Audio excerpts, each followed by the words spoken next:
Hello dear students, welcome back to e-classes of Statistics Standard 11th. In our previous video, we completed exercise 2.1.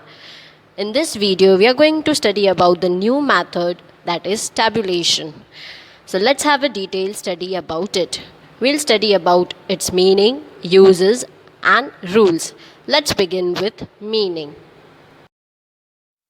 Let's read the meaning. Tabulation is a process of arranging in systematic manner the qualitative data into rows and columns on the basis of attributes. First of all, the word tabulation means in a table form. The sums will be done in the table form. So, that means arranging qualitative data in systematic manner considering its attributes. Attribute means quality or characteristics. For example, a sum is given to you and in that sum information related to the student is given, that in which class they study and how many boys and girls are there. So here in this sum there are two attributes. First is the class, second is gender. So considering these two attributes, table will be made or prepared. So considering the attributes, a table is made into rows and columns in a systematic manner, that is called tabulation.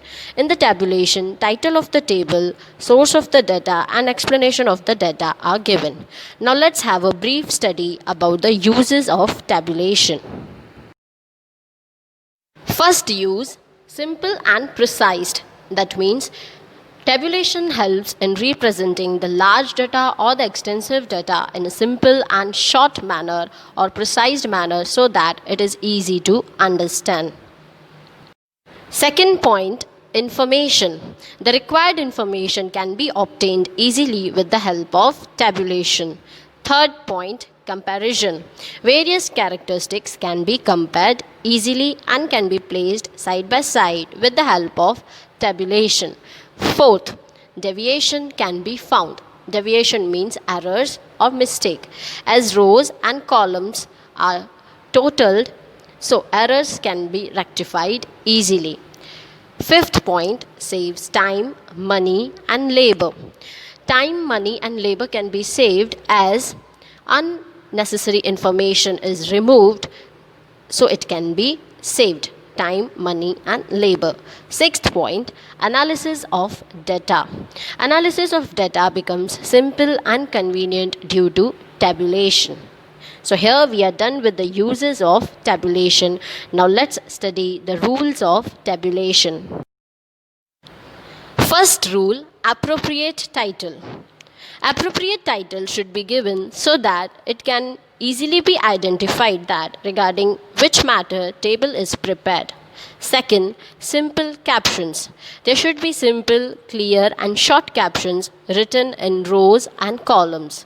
Third, size. Size of the table should be proportionate to the space available. Fourth, information.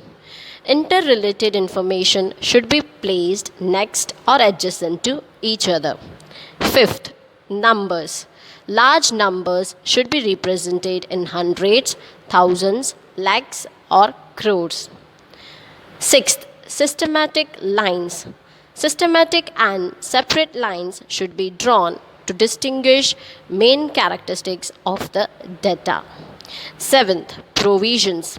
Provision for indicating totals of primary and subsidiary characteristic should be there in the table. Eighth point, large data. If there is a large data, it should be represented in different tables instead of representing it in a single table. Ninth rule, source. Source of the data must be mentioned at the end of the table. 10th rule, table.